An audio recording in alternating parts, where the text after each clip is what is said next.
Bonjour à toutes et à tous et bienvenue à la 4e édition de cette nouvelle série de webinaires propulsés par Wonjo, les pratiques RH innovantes au service d'une vie de qualité au travail.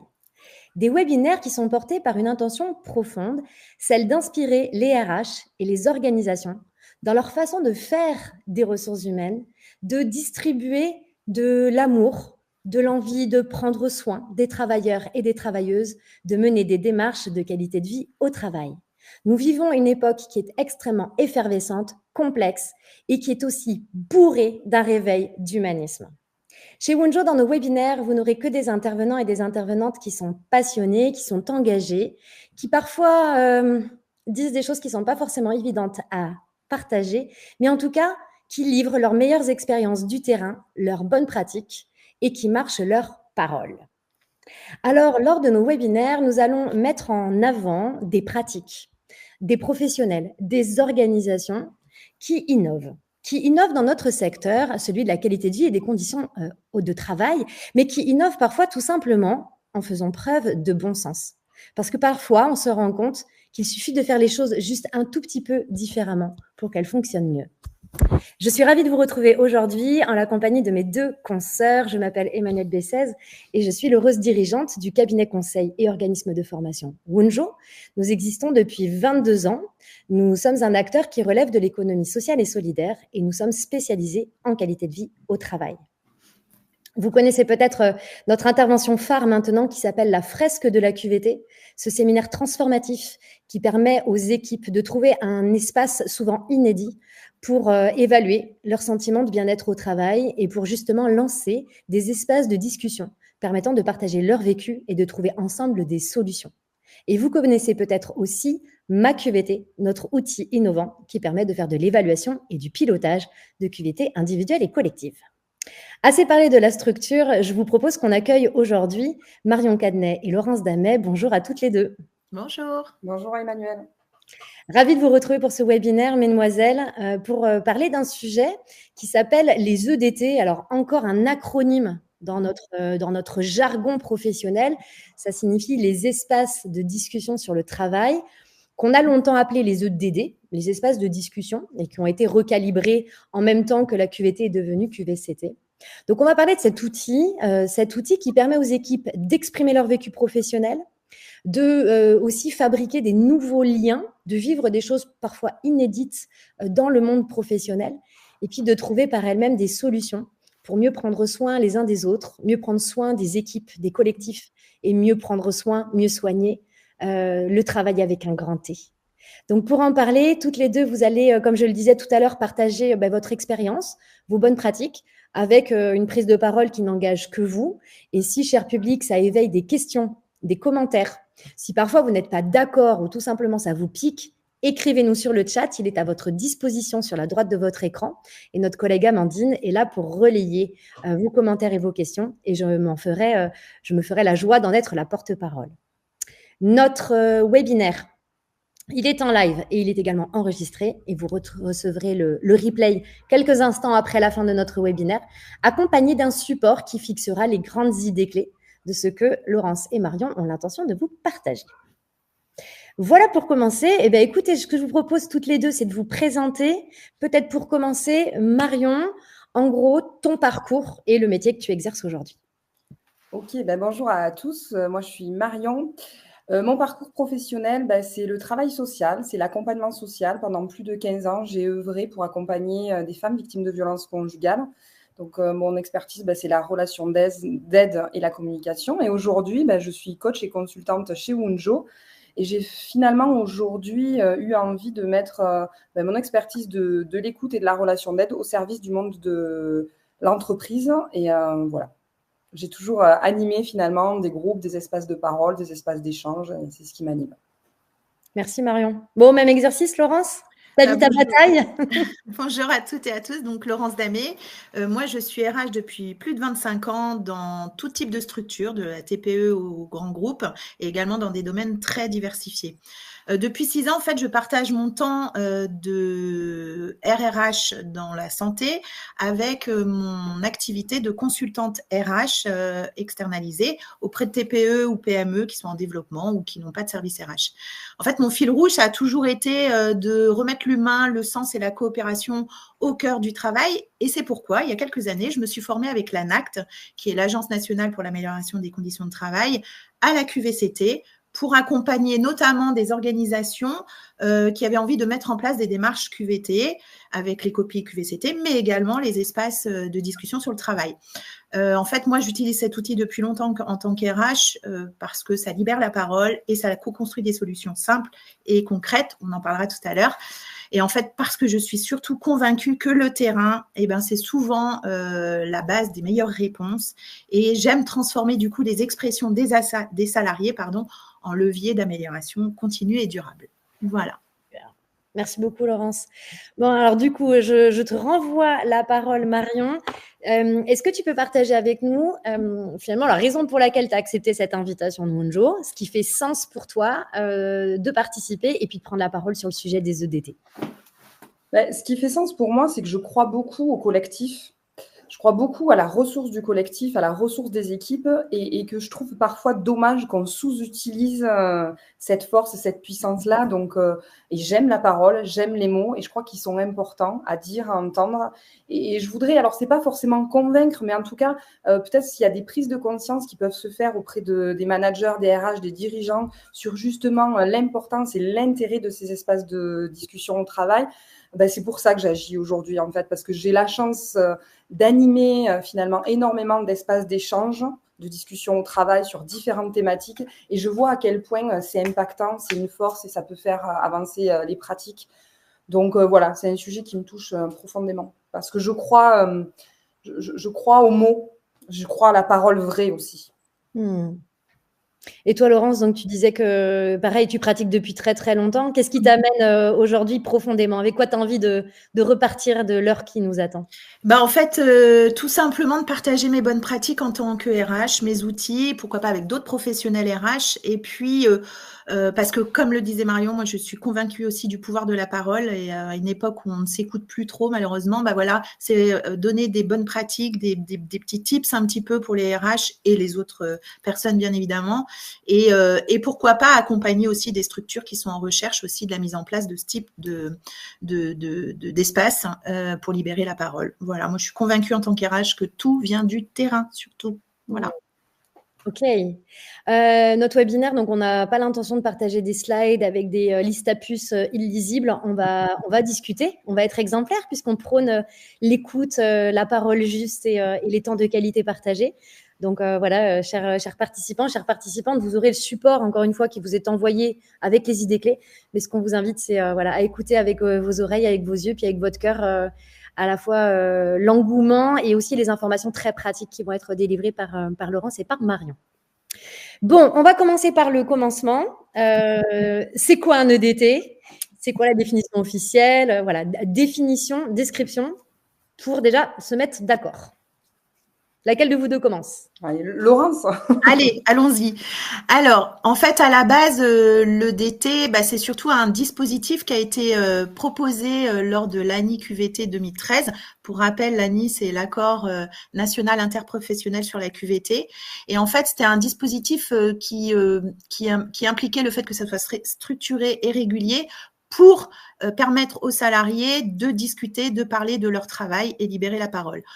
Donc ça, à la base, c'était l'obligatoire. Mais petit à petit, ça s'est un peu répandu dans les entreprises et c'est surtout pas, alors je tiens à le confirmer aujourd'hui, parce qu'on parle de beaucoup de réunions. Il existe 10 milliards de types de réunions en entreprise, que ça soit les CODIR, que ça soit les entretiens professionnels, les CSE, etc. Mais la différence là, ce que sont les EDT, ce sont des réunions ascendantes et pas descendantes. D'accord. C'est important de le dire parce que c'est pas des réunions où on règle des conflits, où on arrive avec son panneau et en cas de crise, voilà. Non, pas du tout.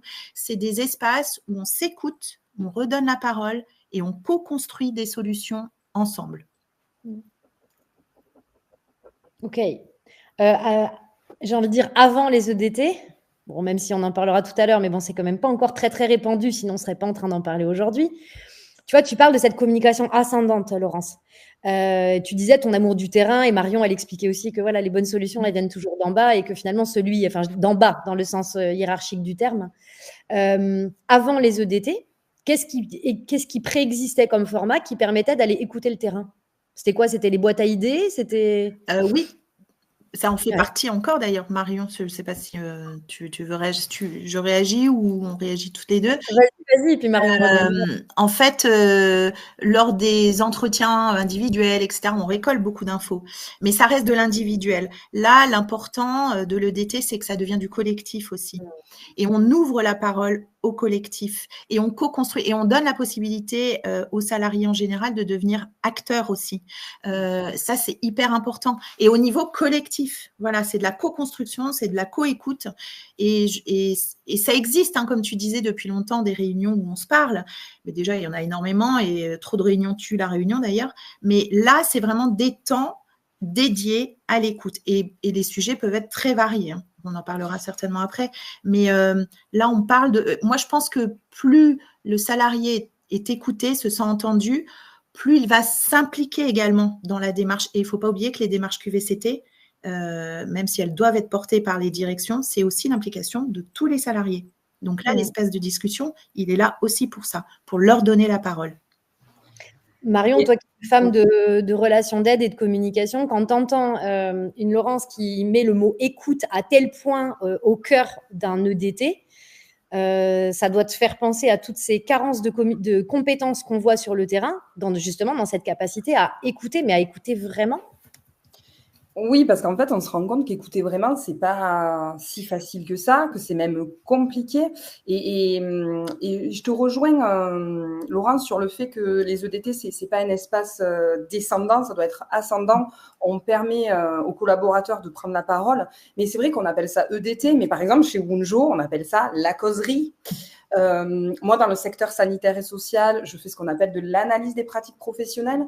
En fait, alors oui, c'est l'EDT, mais peu importe comment on l'appelle, l'idée principale, c'est à un moment donné de pouvoir échanger sur la façon dont je vis le travail, sur ce qui est difficile, sur ce qui marche, sur ce qui est difficile, et d'échanger ensemble, parce qu'on se rend compte que finalement, les solutions, les collaborateurs sur le terrain les ont en fait, et donc ça va être important d'aller les questionner plutôt que de se torturer l'esprit, de se dire mais qu'est-ce qui serait bien, etc.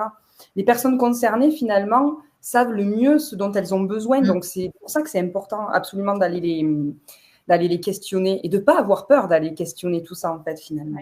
Ouais.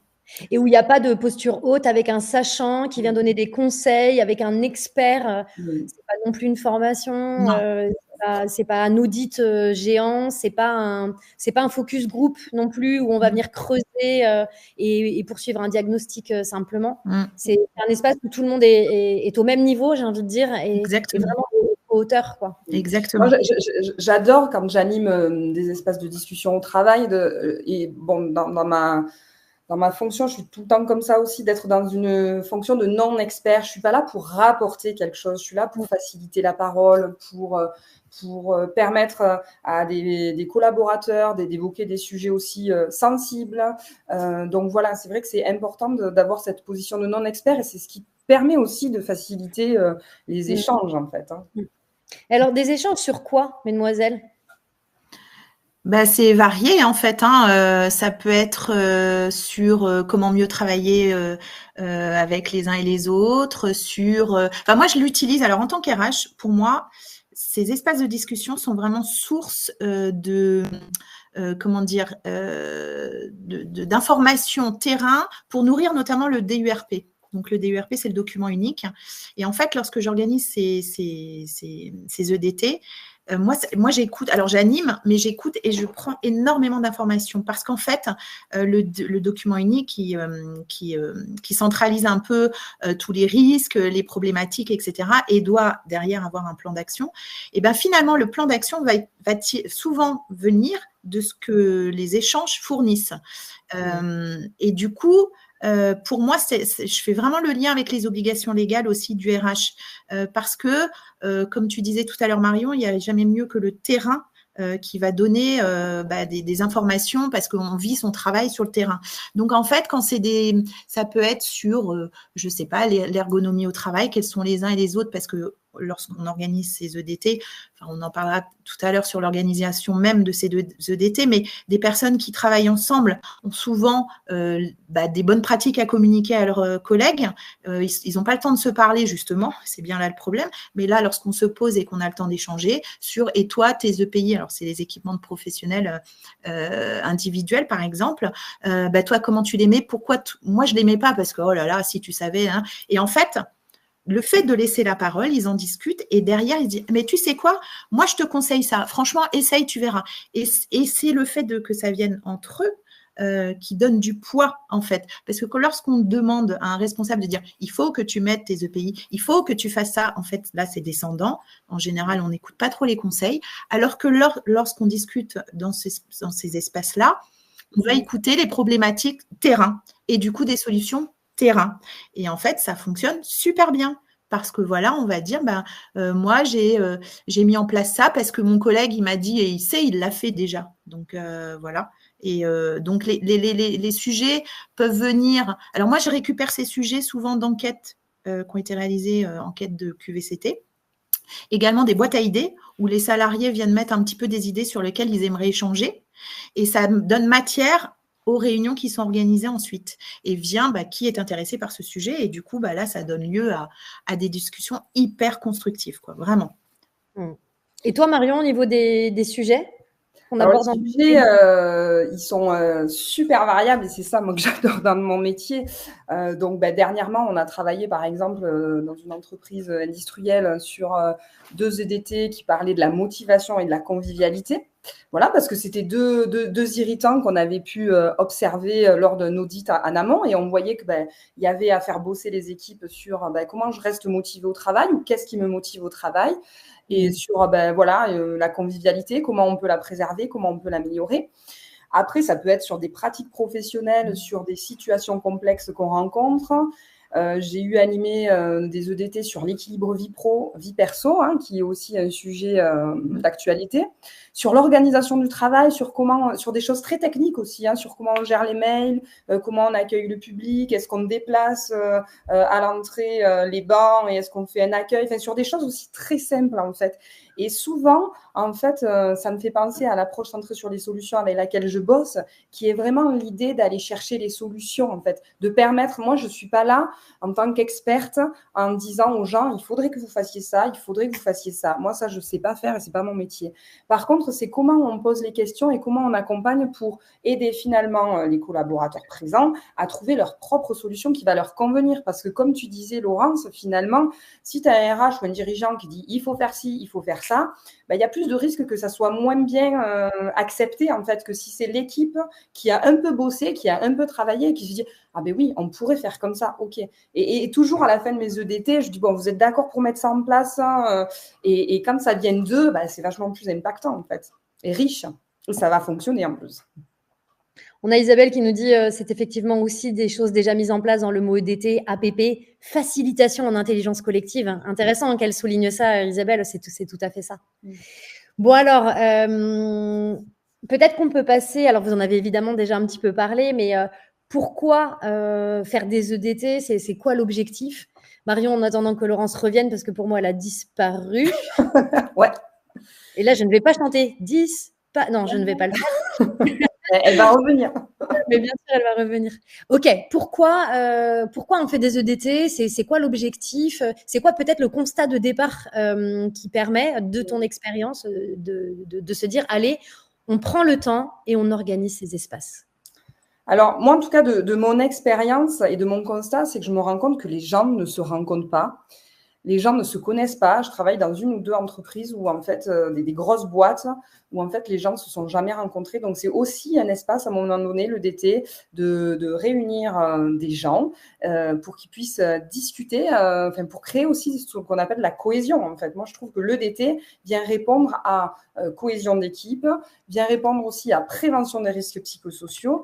Et donc c'est important aussi de créer ces espaces. Il faut que ça soit aussi une volonté de la direction. Ça va être important que ça soit porté par la direction finalement.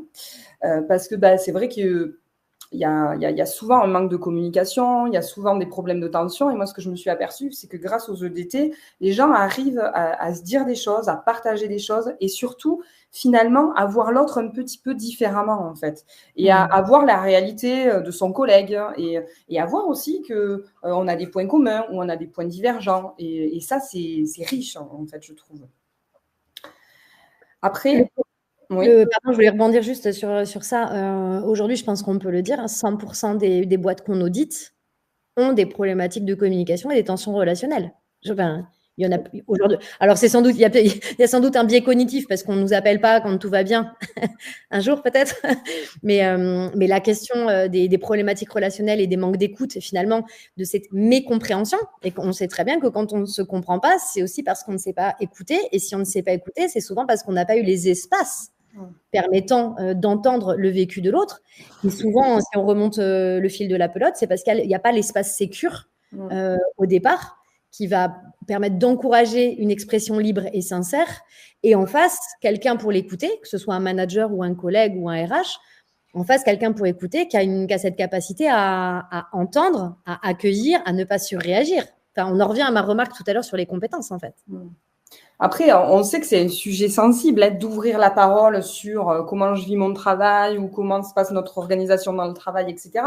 Et on sent, je ne sais pas, Laurence, si tu peux évoquer ça, sur le fait qu'on sent de la frilosité de certains dirigeants RH de mettre en place ces espaces de discussion au travail. Ouais, mais toute cette frilosité-là, Marion, elle vient de plein de bonnes raisons qu'on entend et qu'on comprend et avec lesquelles on doit faire. Et en fait, il y a toujours une forme de négociation entre je continue de faire comme on a toujours fait avec les pratiques RH managériales, j'ai envie de dire classiques, et ces nouvelles formes. D'ailleurs, c'est pour ça qu'on parle d'espace de discussion. Aujourd'hui, c'est un webinaire qui parle de pratiques innovantes, alors que techniquement, les EDT, ça existe depuis plus de 12 ans officiellement. Et que, comme tu le disais, il y a plein d'autres formes qui existent. Je pense qu'en attendant que Laurence, elle revienne, tu sais, tu parlais d'aller chercher des solutions. Je pense que l'un des grands objectifs, en tout cas toi dans ta pratique et à laquelle tu es très attachée, c'est d'aller chercher des solutions. Oui, effectivement, parce que ça permet aux gens, en fait, de se responsabiliser. Quand on dit aux gens, mais qu'est-ce que vous en pensez? Qu'est-ce qui peut être fait? Qu'est-ce qui peut être changé? Tout un questionnement, finalement, qui permet à l'autre de se responsabiliser. Et c'est aussi de mettre en place des EDT, ça permet de la reconnaissance. Parce que moi, je bosse dans beaucoup d'équipes et où j'entends régulièrement, mais on manque de reconnaissance. OK. Et qu'est-ce que c'est la reconnaissance? C'est qu'on nous écoute et c'est qu'on nous entende. Donc, en mettant en place des espaces de discussion au travail, on vient répondre à ce besoin-là de reconnaissance. Et pour ça, ce qui c'est important, c'est je me sens écoutée, je me sens entendue. Et ça, c'est un message fort aussi que je voulais faire passer parce qu'il y a beaucoup de salariés qui ont ce besoin-là finalement. Et donc, ça vient répondre à ce besoin-là. Et il y a l'idée de co-construire aussi. On co-construit ensemble, en fait. Ouais. On le voit dans le cadre des démarches QVT quand on accompagne les organisations, et je repense à 1 ou 2 cas qu'on a pu faire ensemble, où très rapidement, en fait, les gouvernances, comme les travailleurs et les travailleuses, demandent concrètement qu'est-ce qu'on va faire pour améliorer la situation. Donc, en fait, on cherche des solutions, on cherche du concret, on cherche de l'action. Bon, mais sauf que pour définir les bonnes actions, il faut associer les personnes qui réalisent le travail réel. Et donc, prendre le temps d'aller les écouter. Et finalement, grâce aux EDT, on va parfois se dire, je crée une bulle, ok, ça mobilise du temps, ça mobilise du personnel. Et par contre, la créativité et les solutions qui émergent du terrain vont être beaucoup plus pertinentes et parfois beaucoup plus frugales et simples et rationnelles qu'un plan échafaudé par un service RH hyper consciencieux qui voudra faire de son mieux, ou même un comité QVCT qui va devoir incarner les différentes populations de l'organisation et projeter les solutions qu'ils imaginent justes et bonnes pour les autres. C'est quand même tellement plus simple que la solution, elle vienne directement des personnes concernées. Laurence, tu veux attraper le fil et oui, vas-y. Complètement. En tout cas, par rapport à ce que tu disais, déjà, c'est une question de confiance. Enfin, pour moi, les EDT, tu vois, il faut vraiment que les gens se sentent en confiance. Par rapport à l'organisation même, certes, il faut que ça soit porté par les directions, mais après, il faut que les personnes se disent quand je profite de cet espace pour discuter. Moi, en tant qu'RH, par exemple, lorsque je les anime, j'ai pas envie que les gens se disent ah, c'est l'œil de Moscou, elle est là, elle va nous écouter, puis elle va tout aller redire à la direction. Non, pas du tout. C'est pas ça l'idée, c'est pas ça. Enfin, moi, c'est hors de question. D'où l'idée aussi, certainement, de mettre, lorsqu'on met des espaces de discussion, je trouve ça pas mal de faire une charte sur la manière dont on va faire fonctionner ces EDT et qu'on s'engage tous mutuellement à respecter cet espace de discussion et qu'on s'écoute, mais on ne va pas aller répéter ou déformer où c'est pas l'objet, c'est pas le lieu. Voilà. J'ai pas entendu la dernière phrase que tu as dite avant, parce que j'étais légèrement coupée, mais je ne sais pas si c'était sur l'organisation même. On n'était pas non, vraiment encore aux questions d'organisation, mais sur les bénéfices et sur l'approche centrée solution. Exactement. Et comme je le disais tout à l'heure, et on est d'accord avec Marion là-dessus, on se rejoint énormément, c'est que le fait de faire parler le terrain, des fois, c'est juste des bonnes pratiques. Tout à l'heure, je voulais dire, et dans les thématiques abordées, moi, j'utilise aussi les EDT pour faire parler aussi des valeurs de l'entreprise. Par exemple, alors, il y a d'un côté ce que je disais tout à l'heure, que j'appelle ça les 60 minutes de la QVCT, où on est vraiment focus travail, mais j'ai aussi des ateliers sur la confiance en entreprise. Et là, on est plus sur ça permet aux gens de se retrouver. Ils s'aperçoivent qu'ils ont finalement les mêmes valeurs souvent. Et en fait, ces ateliers sur la confiance, je suis partie de Stephen Covey, qui est un homme d'affaires américain, conférencier, et qui dit qu'il y a 13 comportements, enfin 13 commandements, il appelle ça. Moi, j'appelle ça les 13 attitudes à avoir en entreprise pour favoriser la confiance. Et en fait, une fois tous les 2 mois, voilà, je propose qu'on discute une de ces attitudes. Et en fait, je m'aperçois que lorsque les gens sont réunis sur, par exemple, la confiance, c'est la transparence. Voilà, c'est quoi pour vous la transparence? Et là, émerge mais énormément de paroles, de se dire « Ah, mais ouais, toi, tu vois ça comme ça, moi aussi. Ah, finalement, OK, et donc on peut avoir confiance. » Et en fait, émerge de là les valeurs de l'entreprise, ce qui constitue déjà le b.a.-ba, à mon sens, de bien travailler ensemble. Du coup, là encore, c'est les personnes du terrain qui partagent leurs valeurs, qui partagent leur façon de voir les choses, et on réunit ça après sous forme de nuages de mots qui vient résumer, en fait, et c'est hyper flagrant que on va tous dans le même sens en général, voilà. Sauf qu'on se parle pas, on le dit pas d'une manière générale. Et là, on se pose pour échanger. Et ça, c'est génial. Comme dit l'adage, ça va toujours mieux en le disant. Exactement. Ouais, c'est ça. Une question peut-être pour toi, Marion. Est-ce que de ton expérience, les gens, ils se parlent? Est-ce qu'ils se saisissent de cette opportunité qu'on leur donne de dire ce qu'ils pensent et ce qu'ils ressentent? Alors, de mon expérience, oui. Oui, quand c'est dans un cadre qui est fait pour, en fait. Moi, chaque fois que j'anime un espace de discussion au travail ou une analyse de pratique, mais que c'est la première fois ou que bien sûr qu'il y a un petit peu des réticences, et puis s'exprimer devant un groupe, c'est pas simple aussi. Dire ce qu'on pense vraiment, que ça soit de l'organisation, de comment je vis mon travail, c'est pas toujours évident, mais en fait, je me rends compte que quand c'est bien fait aussi, parce que c'est important aussi de dire que faire de la facilitation, animer des espaces de discussion au travail, c'est pas quelque chose de... On pourrait croire que c'est facile. Moi, certaines, des fois, me disent « Mais c'est quoi ton métier? Tu fais parler les gens ?» Ouais. Et ça, c'est important aussi. Et c'est une discussion qu'on a eue avec Laurence et que j'aimerais partager aussi sur... c'est un métier, en fait, de voir ce qui se passe dans les interactions, d'aller questionner le non-verbal, de poser la bonne question au bon moment, d'utiliser le bon outil de facilitation, etc. Donc, quand tout ça est fait, de bien cadrer la discussion, parce que ça peut aussi vite partir en plainte. Et c'est pas l'objectif. Effectivement, le DT, c'est pas un espace où on doit être dans la plainte de ça va pas, ça va pas. Alors ça peut, mais à un moment donné, il faut que ça soit hyper cadré.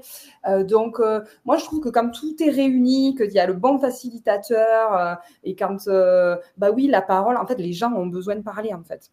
Mais il faut être prudent et vigilant dans le cadrage de l'échange.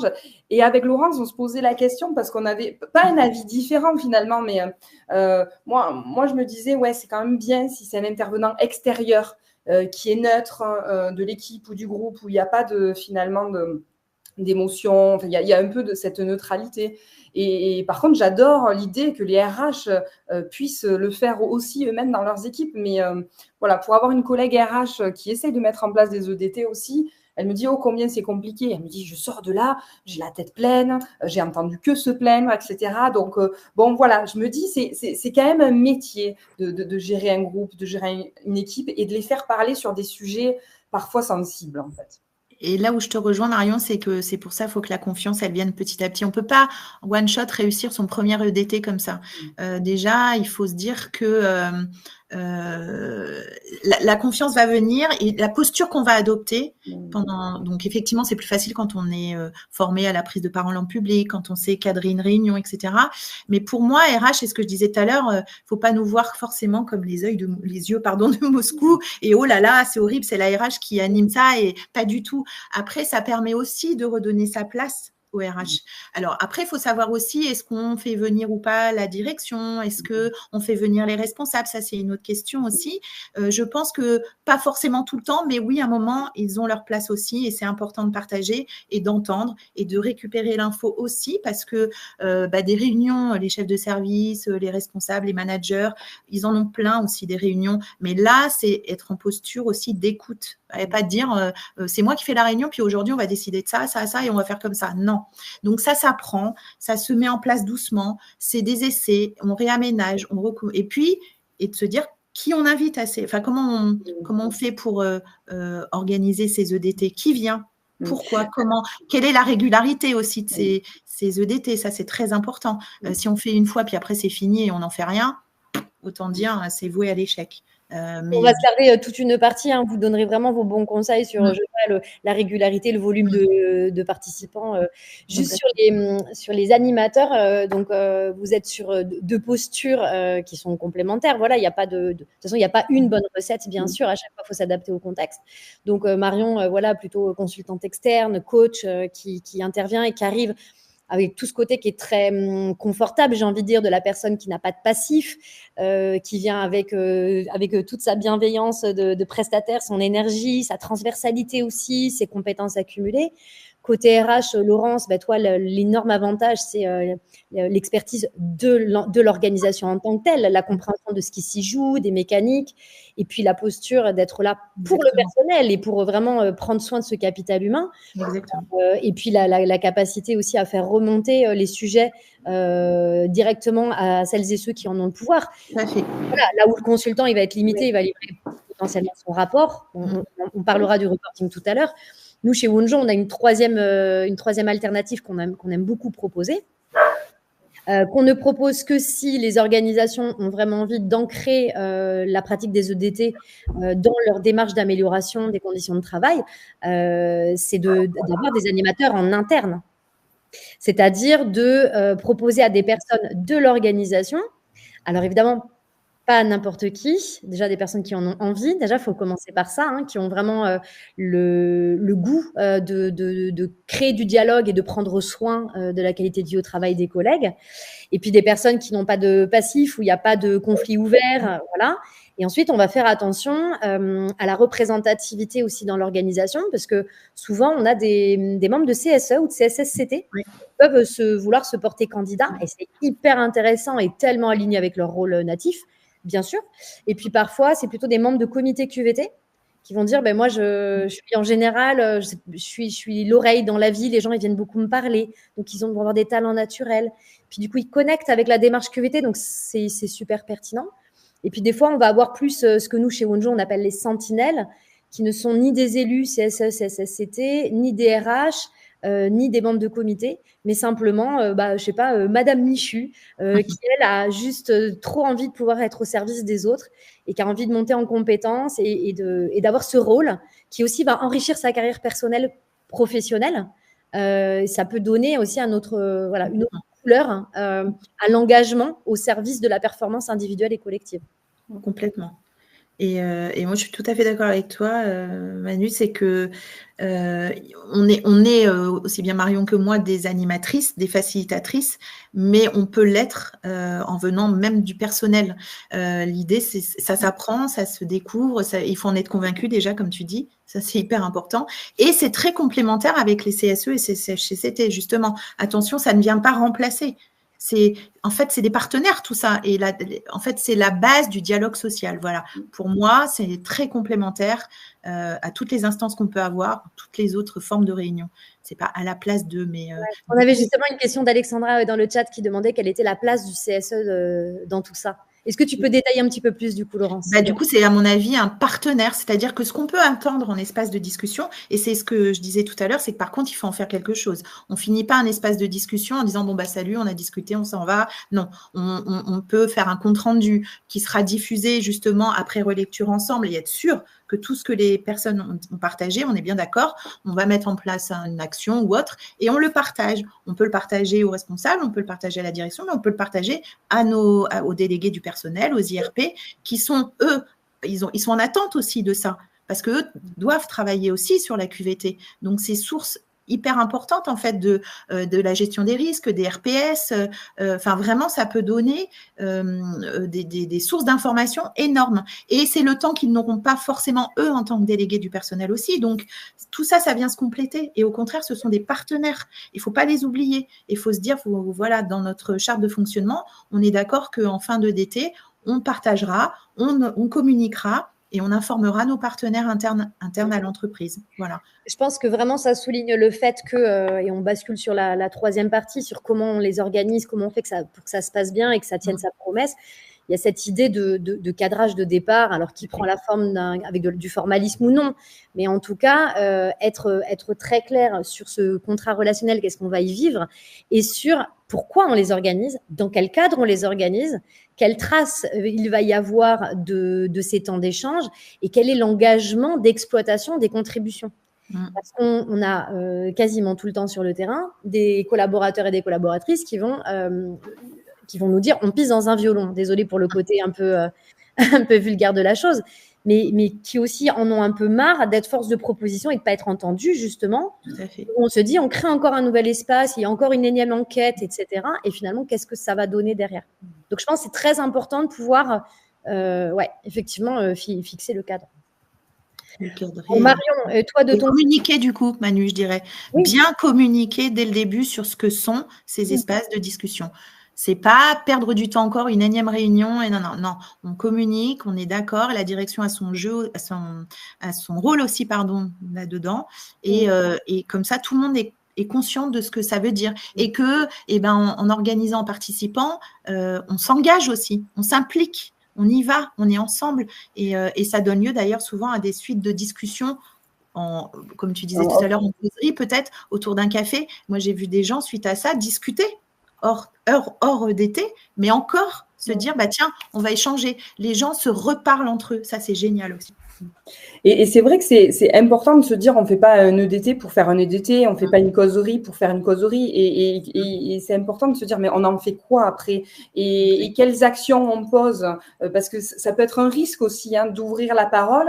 Et en même temps, s'il ne se passe rien après, moi, ça m'arrive des fois des dirigeants qui me demandent, vous faites un espace de discussion au travail, mais il ne se passe rien après. Et là, c'est pas forcément positif, ça peut être même contre-productif. Donc, il y a vraiment un intérêt finalement que ces espaces de discussion au travail, il y a une suite, comme tu disais, Laurence, avec un compte rendu, avec des actions, même minimes parfois, même des fois des petites actions. Ok, on a discuté, on a été entendu, il y a des choses qui bougent. Il faut que les collaborateurs, ils aient ça aussi dans l'esprit. On a parlé, on a dit des choses et ça suit derrière.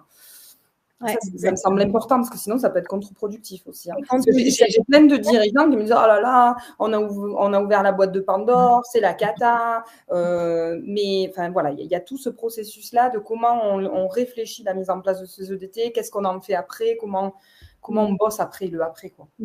Oui, parce que sinon, ça s'essouffle. Hein. Je suis d'accord.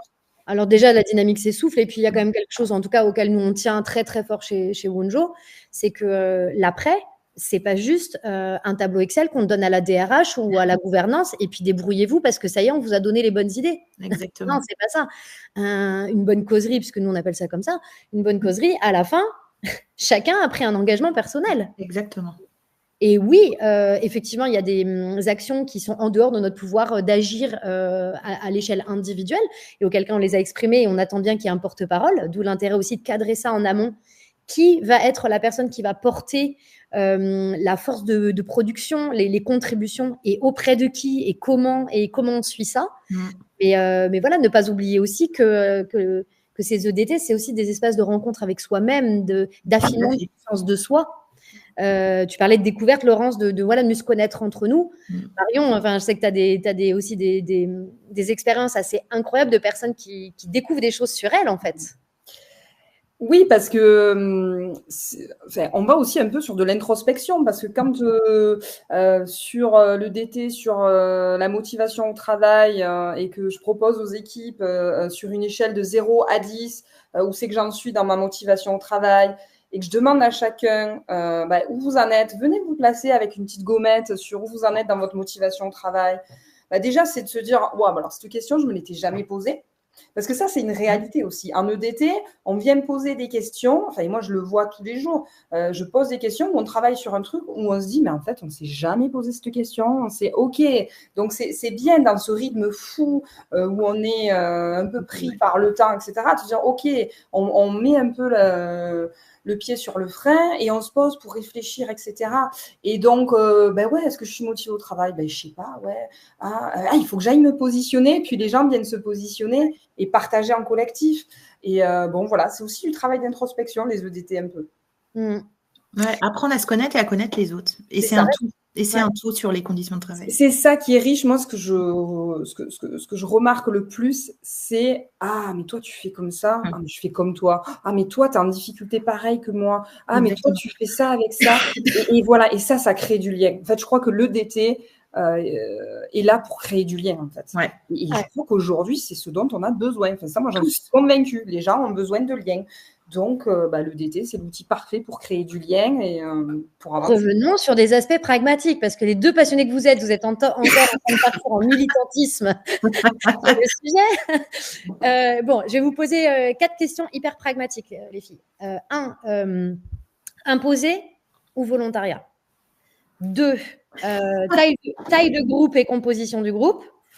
3, sur temps de travail ou hors temps de travail. Et 4, comment on choisit les thèmes? Alors moi, je pars sur le volontariat. Allez, c'est parti. Et je sais que Marion, toi, tu m'avais dit plutôt... Ouais, mais après, vas-y, je crois qu'il n'y a pas de bon ou mauvais. Non. En fait, je pense que c'est par rapport à nos postures, mais vas-y, je te laisse parler du volontariat. Après, chacun prendra ce qu'il aura envie de prendre, en fait. Moi, j'ai un peu essayé les deux et le volontariat ouvre plus la parole, en fait, de mon côté RH. Si j'impose, mais en même temps, parfois, les gens, si on ne leur impose pas, ils ne vont pas trouver le temps. Donc, le mix, c'est de dire, pour que les groupes se constituent de manière régulière et puis alternent comme ça et décloisonnent un peu chaque service ou chaque département, enfin suivant la structure dans laquelle on travaille, parce qu'il ne faut pas toujours, à mon sens, que ce soit toujours les mêmes personnes aussi qui participent, parce que des volontaires, il y en a, mais c'est souvent les mêmes. Ça peut être un mix en disant, une fois on commence et on part sur le volontariat pour voir déjà si ça prend. Et puis si vraiment on patauge un peu, on s'aperçoit que c'est toujours les mêmes personnes ou il n'y a personne, on peut suggérer en tout cas et dire là encore par équipe ça serait bien qu'une personne de telle équipe vienne pour que ça soit transverse à tout le monde aussi, suivant ce qu'on veut discuter aussi, ça peut être qu'un seul et unique service aussi, mais bon, c'est quand même plus enrichissant si c'est transverse à plusieurs départements, et de dire voilà, cette fois-ci c'est un tel qui vient et la prochaine fois parlez-en à vos collègues aussi, ça donne envie, ça j'ai remarqué. quand au début, il n'y a pas trop de volontaires, mais en fait, le fait d'en parler et de se retrouver autour du café en disant, dis donc, tu sais, hier, je suis allée à un EDT, c'était super intéressant. Ah ouais, c'était quoi? Parce que moi, j'ai l'impression que je vais perdre du temps. Et hop, en fait, ah bah, vas-y, tu verras. Et hop, ça déclenche. Donc moi, le volontariat, c'est pas mal. Mais bon. Ouais. Avec cette logique d'avoir des salariés qui deviennent des participants qui deviennent des ambassadeurs de la démarche. Exactement. Ça, c'est comme dans le e-commerce, voilà, on a plus confiance en nos pairs. Et puis, j'ai envie de souligner en rebond à ce que tu dis, Laurence, avant que je te donne la parole, Marion, la posture aussi du manager et le rôle du manager. Okay. Ça me paraît important. Tout à l'heure, tu parlais de la communication en amont pour bien expliciter, etc. Je pense que c'est hyper intéressant que le CODIR et la ligne managériale aient conscience de ce qu'on met en place, qu'on les associe au plus tôt dans la démarche, de manière à ce qu'ils s'en fassent des relais très positifs sur le terrain et qu'ils puissent peut-être même parfois identifier des personnes qui seraient un peu des taiseux, voilà, ou qui seraient des introvertis et dont on se priverait alors qu'ils pourraient être très riches dans les EDT. Et puis juste pour rebondir sur ce que tu dis, et aussi parce qu'il faut accepter de laisser partir son collaborateur, son salarié pendant 1 heure discuter. Non, mais c'est important. S'ils n'ont pas été mis au courant avant, ça va être mais où tu pars comme ça pendant. Enfin, moi, je vois dans le domaine médical, c'est compliqué. En plus de sortir du soin les soignants, il faut aussi savoir pourquoi ils partent. Et donc, ça, si les responsables ne sont pas au courant et pas porteurs de ça, ça ne va pas marcher, hein, c'est sûr. Yes. Et toi, Marion? Moi, je suis plutôt du genre, j'aime bien que ça soit obligatoire, mais après, j'entends tout à fait la nuance de Laurence, je la trouve chouette, mais je pense qu'on n'a pas la même position, donc effectivement, ça fait peut-être dissonance, mais moi, j'aime bien que ça soit obligatoire parce que, en tout cas, moi, dans ma pratique professionnelle et quand j'anime des groupes, je trouve que ça fait partie du travail, en fait, les espaces de discussion au travail ou surtout aussi l'analyse des pratiques professionnelles dans le secteur social et médico-social, ça fait partie intégrante du travail et de la co-construction. Donc, pour moi, c'est pas tu viens ou tu viens pas, ça fait partie du travail, donc tu viens. Enfin, voilà, moi, c'est un peu ma philosophie et ma posture. Alors, bien sûr, si la personne, elle peut pas parce qu'elle a un rendez-vous, etc., c'est OK. Parce que sinon, le risque, effectivement, c'est que ça soit toujours les mêmes personnes. C'est pas pour venir contrecarrer ce que tu dis, hein, mais c'est aussi de se dire que de le rendre obligatoire, ça permet aussi à des gens de dire bon, je suis là et il faut que je participe, en fait. On me demande mon avis. Enfin, il y a quand même une volonté, si l'entreprise met en place ce genre d'espace, que les acteurs sur le terrain, que les collaborateurs deviennent acteurs. Donc, il faut absolument aller les chercher. Et moi, c'est tout mon travail. Bien sûr que quand il y a un groupe, il y a des gens, ils n'ont pas envie de parler, ils n'ont pas envie d'être là. Mais justement, c'est le travail de la facilitatrice d'aller chercher justement les gens qui viennent en reculant, etc. Et souvent, en plus, je vais vous dire, moi, je le vois par expérience, les gens qui n'ont pas envie d'être là, au bout de 1, 2 fois ou 3 espaces de discussion au travail, c'est eux après qui prennent toute la parole, enfin, il faut parfois même cadrer, mais qui ont des choses à dire. Donc, je trouve que c'est dommage aussi, c'est pour ça que j'aime bien les côtés un peu obligatoires, de se passer de ressources de certaines personnes. Voilà. Mais les deux sont entendables, hein, de toute façon. Oui, c'est ça. Puis en fait, c'est toujours, comme d'habitude, c'est une question de cadre, c'est une question de contexte, c'est une question d'objectif. Nous, on a l'habitude d'animer chez Wunjo des causeries suite à un audit QVT qu'on réalise à l'occasion de la fresque. On arrive à identifier des sujets, des sujets majeurs, et sauf que ces sujets majeurs, il s'agit d'aller les creuser. Et donc, c'est l'ensemble de l'entreprise qui est engagé dans un cycle de causerie pour en fait continuer de réaliser ce diagnostic, mais pas être simplement sur du diagnostic, être sur du diagnostic et de la force de proposition. Ouais. Donc là, ça serait dingue de se priver de toute la boîte. Mais voilà, donc c'est toujours une histoire de contexte. J'enchaîne sur la question d'après, parce que je vous vois venir, sinon on est encore reparti. Sur temps de travail ou hors temps de travail? Temps de travail. Oui, temps de travail. OK, merci, c'est réglé. Taille et composition des groupes? Pas plus de 10 personnes. Entre 6 et 10, c'est pas mal. OK. Et la composition, Laurence? Du coup, moi, je disais tout à l'heure transverse à plusieurs services parce que ça enrichit la discussion, vraiment. Je trouve que quand on vient du service technique, service pharmacie, service ou peu importe le domaine dans lequel on travaille, voilà, on va avoir un représentant un petit peu de chaque et du coup, ça alimente vraiment les conversations et les bonnes pratiques et les tips qui peuvent être entendus et donnés. Et toi, Marion, alors volume? Pareil, petit groupe, 10-12 personnes pour libérer au maximum la parole. Ça peut aller jusqu'à 14, mais max. Et puis, oui, la transversalité, ça a une richesse incroyable. Okay. D'avoir des agents administratifs, des agents du ménage, des soignants. C'est incroyable. Parce que tout le monde bosse dans la même boîte, en fait. Oui. On est tous sur le même bateau, en fait, à des postes différents. Et donc, et moi, j'adore aussi quand il y a les dirigeants. Voilà, quand il y a les dirigeants, quand il y a les RH à ces espaces de discussion au travail, pour moi, c'est ce que je te disais hier en préparant ce webinaire. Pour moi, c'est la classe, quoi. C'est-à-dire, moi, un RH et les équipes, au moins. Le DT idéal. Et ouais. Et pour moi, je reviens toujours à focus, cadre, objectif, etc. Si l'enjeu, c'est de désiloter l'organisation, de favoriser de l'interconnaissance, de l'interappréciation, de fluidifier des flux, etc., je trouve que ça peut être hyper intéressant, effectivement, d'être en interservice. Par contre, on peut aussi animer des EDT sur des sujets qui vont être spécifiques, sur des enjeux spécifiques, à des services. Sachant qu'un service, ça peut être 3 personnes. Un service, des fois, c'est 3000 personnes dans une entreprise. Oui. Voilà. Donc, d'où le petit groupe, parce que sinon, la parole, il faut quand même pouvoir la donner à tout le monde. Donc, si on est des groupes de 20 à 30 personnes, c'est ingérable. Après, oui, vas-y, pardon. Ce qui est important, c'est de se caler aux besoins de l'entreprise, aux besoins des équipes et de finalement trouver la thématique qui va être intéressante à travailler avec telle ou telle équipe, en fait. Justement, Marion, on partage le fameux outil de Wonjo qui s'appelle MaQVT que tu utilises. Je vais afficher à l'écran un exemple, puis je te laisse expliciter. Donc, la façon dont, dans ta pratique et chez Wonjo, on identifie les thématiques à traiter en EDT. Ouais. Alors, si vous êtes là, peut-être que vous connaissez tous ou pas encore l'outil MaQVT qui a été fait par Wonjo. Et donc, pour travailler sur les EDT, je le fais passer aux équipes du coup. Et là, je voulais vous présenter ce radar, vous voyez, sur le besoin de plaisir, hein, comment je prends du plaisir, comment je kiffe mon travail finalement. Et là, c'est juste pour vous montrer, là, je l'avais travaillé avec une équipe dans l'insertion et où ce qui ressortait, c'était que globalement, c'était une équipe qui prenait du plaisir dans son travail. Voilà, où il y avait des bonnes qualités relationnelles, etc. Et par contre, on voit qu'au niveau de l'équilibre vie pro, vie personnelle, c'était quelque chose qui était important pour cette équipe. Mais par contre, que les collaborateurs ne le vivaient pas super bien.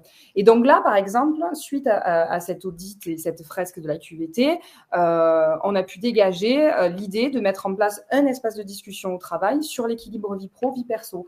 Parce que, OK, globalement, ça va bien, les gens prennent du plaisir, et ça, c'est plutôt un bon point. Mais par contre, voilà, attention à ce que cet équilibre vie pro, vie perso vienne pas faire basculer la notion de plaisir. Donc, par la suite, on avait eu un espace de discussion au travail très riche sur l'équilibre vie pro, vie perso, par exemple. C'est comme ça que j'utilise finalement l'outil de MaQVT qui est vraiment utile. Et Manu aussi, là, tu passes une autre slide sur à la fin de MaQVT, il faut savoir que vous avez des résultats. Vous voyez, il y a 3 couleurs, vert, orange, rouge. Et ce qui est important pour moi dans les espaces de discussion au travail, c'est aussi d'aborder des questions qui vont bien. Parce qu'on peut avoir tendance à parler toujours des irritants, de ce qui ne va pas, ce qui est en orange ou ce qui est en rouge. Et donc, bien sûr, il faut aborder ces questions-là qui sont essentielles. Mais allons travailler aussi en approche centrée sur les solutions, c'est sur ça qu'on travaille. Allons travailler sur les compétences, sur les ressources. Et là, par exemple, vous voyez, le tableau, c'est ce qui est en vert, ce qui est à conforter, à préserver, par exemple. Donc, j'ai des responsabilités, mes conditions de matériel sont confortables, donc ça va bien. Ce qui est à surveiller, c'est j'éprouve du plaisir dans mon travail, j'ai peu de perspectives d'avenir. Donc, voilà, ça peut nous aider finalement, à la fin de la fresque ou à la fin de l'audit, de mettre en place des espaces de discussion au travail en lien avec les priorités qu'on aura vues et ce qu'on aura envie de travailler. Yes, merci. Et j'en profite, je prends le relais. Quand on utilise MaQVT au long cours, on peut utiliser les fonctionnalités de pilotage et de comparaison dans le temps. Et là, on vous a mis sur cet écran une comparaison avant-après de la même équipe. Donc, à gauche, là, on est sur l'analyse des besoins de sécurité dans le modèle de MaQVT, où on voit que sur le radar de gauche, on a une équipe qui a profondément besoin de travailler dans un sentiment de sécurité, qu'il soit psychologique ou physique. Et on voit que ce qui va décrocher, c'est une forme de défiance à l'égard de la hiérarchie et un manque de clarté sur le rôle. Et après la mise en place des EDT sur lesquels on a justement dans le cahier des charges intégré la direction et le management dans les EDT pour créer de la proximité, créer du dialogue, nourrir un rapprochement de dialogue professionnel, pas forcément social, mais professionnel, et qu'on a thématisé l'espace de discussion sur les périmètres d'intervention, la clarté du prescrit. voyez qu'à droite, sur la clarté du rôle, en bas à droite, le score s'est vraiment amélioré et en haut à gauche, le niveau de confiance en la hiérarchie. Donc, c'est intéressant aussi de pouvoir le mesurer très concrètement avec du visuel, où là, si on prend un autre tableau de bord de pilotage, quand on vient mesurer le pouvoir d'agir des travailleurs et des équipes, ben là, par exemple, vous allez voir que en bas à gauche, sur la qualité de l'écoute, avant, les collaborateurs avaient le sentiment d'être assez peu écoutés. Ils avaient le sentiment qu'ils pouvaient s'exprimer, mais qu'ils étaient peu écoutés. Après, on se rend compte qu'ils ont complètement le sentiment d'être libres de s'exprimer et qu'ils se sentent beaucoup plus écoutés. Et ça fait quand même très plaisir d'objectiver ce que vous, les filles consultantes de terrain, vous faites vivre aux équipes. Mais souvent, quand on fait du reporting derrière à notre commanditaire, qu'il soit un supérieur hiérarchique, quand on est DRH, Laurence, ou pour nous, quand on est des prestataires, à un moment donné, c'est chouette aussi de pouvoir mettre des scores, des chiffres et des mots pour que le comité QVT, le CSE, la direction, qui a accordé du temps, donc du budget, puisse aussi se rendre compte très concrètement que les choses s'améliorent. Du coup, j'en profite et après, j'en ai vraiment un petit support. Si vous voulez tester cet outil individuellement, Marion, elle est certifiée et elle se propose de passer 1 heure en tête-à-tête avec vous complètement gratuitement pour vous faire goûter en fait cet outil qui est ma QVT et ce processus d'identification des sujets vert, orange, rouge et de compréhension de ce qui se passe pour vous donner envie d'ouvrir le dialogue. Moi, je rebondis, Manu, j'invite vraiment les RH à utiliser la plateforme AQVT parce que c'est une source aussi vraiment comme tu disais, de sujets à aborder et ça remplace des enquêtes QVCT qu'on peut faire comme ça, vite fait en interne, avec les outils du bord. Mais bon, là, franchement, la plateforme, elle est top et c'est un vrai outil qui peut être hyper intéressant pour les dirigeants, pour les managers, puis finalement les salariés parce qu'au bout du compte, c'est l'ensemble de la population d'entreprise qui est satisfaite des retours et de ce qu'on peut mettre en place quand on les a écoutés. Merci Laurence. Et juste aussi dire que en fait, moi aussi, dans ma pratique, ça fait gagner un temps fou aussi parce qu'il faut savoir qu'en l'espace d'une heure, moins d'une heure, on peut récolter tous ces résultats-là, quoi. Donc, ça donne de la matière assez rapidement et on part pas sur des années d'audit, etc. Donc, il y a vraiment ce gain de temps qui est important à prendre en compte et le fait de balayer tous les besoins aussi, vraiment sur un outil stratégique important, quoi. J'ai une dernière question à vous poser à toutes les deux pour conclure, parce qu'on pourrait rester encore 1 heure ensemble, bien sûr, mais voilà, le timing est prescrit. Ma dernière question, c'est pourquoi on entend si peu parler des EDT? Pourquoi on le pratique si peu? On est là sur un webinaire qu'on appelle Pratique RH innovante. Bon, c'est un peu vieux comme le monde de mettre les gens ensemble pour qu'ils se parlent quand même. Donc, s'il y avait un frein, une réponse à cette question, pourquoi on le fait si peu, on entend si peu parler, s'il y avait un frein, Laurence, et un frein, Marion. Peut-être la peur d'ouvrir la parole aux salariés. Enfin, moi, j'ai déjà entendu ça, qui est un frein qui a existé, comme tu disais, depuis toujours aussi, mais d'être en capacité de faire émerger les difficultés, de les prendre en compte et puis de trouver des solutions, parce que finalement, c'est le b.a.-ba du bon travailler, du bien vivre et de bien travailler ensemble dans l'entreprise. Mais je pense que ça peut être la peur, voilà, ou trop de réunions aussi. Les gens en ont marre de réunions. Donc, quand on ne cherche pas à savoir pourquoi, comment, à quoi ça sert, on se dit c'est une réunion de plus et puis voilà, quoi. Donc, pas l'envie. Pour rebondir là-dessus, l'autre jour, j'ai un manager qui me dit « Si j'ouvre la porte, comment je la ferme ?» Je lui ai répondu « Est-ce que vous avez vraiment envie de manager avec une porte fermée ?» Et voilà. Ouais. Marion, toi, je vais rebondir, ça rejoint un peu ce que Laurence a dit, mais sur le fait de... on n'est pas toujours prêt à entendre ce qui va se dire, en fait. Et ça fait peur en tant que RH ou en tant que dirigeant de se dire mais qu'est-ce que vont penser mes collaborateurs, qu'est-ce qu'ils vont dire, donc qu'est-ce qu'ils vont dire, etc. Donc, je pense qu'il y a vraiment cette crainte-là. Mais finalement, ce que j'aurais envie de dire, c'est que de toute façon, même si on ouvre la porte, les difficultés, elles sont là. Enfin, les difficultés ou les ressources et les forces, ça, c'est pas que les difficultés, mais elles sont là. Donc, comme tu dis, il vaut mieux ouvrir pour savoir de quoi on parle vraiment, plutôt que de laisser fermer et d'avancer finalement, comme tu dis, dans le flou, quoi. Donc, je crois qu'il faut essayer de ne pas avoir peur d'entendre, parce que parfois, des choses difficiles peuvent être évoquées, en fait. Il faut être prêt à entendre, en fait, prêt à recevoir ce qui va être dit. D'ailleurs, ce qu'on observe, c'est que les organisations qui ont mis en place des EDT sont globalement managées par des personnes courageuses. Il faut de l'audace, il faut du courage, il faut oser, il faut avoir un ego bien placé, il faut être capable de ne pas prendre les choses trop personnellement. Mais ça, c'est valable, j'ai envie de dire, dans toutes les démarches d'écoute salariale. Moi, je dirais que de mon expérience, pour répondre moi-même à la question que je vous pose, le frein principal, c'est celui du temps. C'est ça que je constate le plus. Et on n'a pas dit combien de temps ça devait durer un EDT, mais bon, voilà, en dessous d'une heure, une heure et demie, on n'a pas le temps de créer quelque chose. 2 heures, 2 heures et demie, c'est chouette. Des fois, nous, on nous accorde une demi-journée, c'est assez merveilleux. 3 heures et demie, 4 heures. Bon, voilà, le volume de la productivité et la densité de l'expérience qui est vécue est aussi proportionnelle, bien sûr, au temps qu'on y accorde. Pour autant, les retours qu'on a, c'est que 2 EDT de 2 heures dans l'équipe produisent bien plus que 10 enquêtes QVCT proche des cases. Ça, c'est clair. Donc, si on compare le temps qu'on y passe, l'énergie et le budget, les EDT paraissent être une solution assez frugale. Dans les solutions super frugales dont on avait envie de vous parler, et puis ça sera le moment de vous laisser, je vous en parlais en introduction, de la fresque de la QVT. En fait, c'est un format qu'on a inventé chez Wunjo il y a maintenant 3 ans, qui est reconnu comme l'une des 30 fresques majeures de France. Ça permet, sur une unité de temps, sur 2h30, 4h ou 7h, de réunir l'ensemble du personnel pour partager des éléments de langage communs sur la QVT. Avoir en fait envie de regarder le sujet de la même manière et réaliser en live un audit, un baromètre, où justement la parole individuelle et la parole collective vont être entendues, pour ensuite créer des espaces de discussion thématiques directement dans la foulée de l'obtention des résultats du baromètre, pour immédiatement aller traiter les sujets qui vont bien, les sujets qui clignotent et les sujets qui ne vont pas. Pour qu'à la fin de la fresque de la QVT, on ait co-construit un plan d'action. Et ça se fait en 7 heures. Alors, la plupart du temps, finançable par les OPCO. On a des clés de prise en charge qui sont assez intéressantes. En 7 heures, c'est l'équivalent de 10 à 15 mois de la méthode classique, j'ai envie de dire, prescrite par notre autorité de tutelle. Les filles, merci beaucoup pour le temps passé ensemble.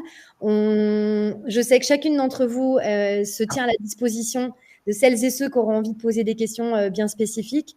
Vous avez nos coordonnées ici et dans le support. On vous donne rendez-vous à notre prochain webinaire qui est le 13 novembre, qui ne sera pas un webinaire RH, mais qui sera un SAV de la QVT, qui est une émission de télévisio qu'on a le bonheur d'animer depuis 2 ans et demi maintenant. Et on parlera des bilans de compétences. Là aussi, un sujet épineux. Aujourd'hui, on a de plus en plus de managers qui voient des demandes de bilan de compétences arriver dans les équipes et qui ont peur et qui se disent c'est un signe de désengagement. Et en fait, la personne, elle est en train de partir. Et notre consultante Chloé Bertrand va venir défendre un tout autre point de vue. Comment le bilan de compétences peut justement être un allié du travailleur dans son parcours professionnel et également des managers. D'autant plus que vous avez dû voir la loi qui vient de sortir et qui rebat les cartes de l'entretien professionnel de 2 ans à 4 ans, etc. Donc voilà, un webinaire qui sera passionnant et animé par une passionnée, Chloé, qui est psychologue du travail et qui est experte en bilan de compétences. On vous donne rendez-vous. Mesdemoiselles, toutes les deux, merci. C'est un webinaire très riche. On vous retrouvera l'une et l'autre, j'imagine, sur un webinaire prochainement. Avec plaisir. Merci d'avoir été avec nous. Merci. Et bon app, j'ai envie de dire. Ouais, bon appétit. Merci à tous. À bientôt. À bientôt. Au revoir. Au revoir.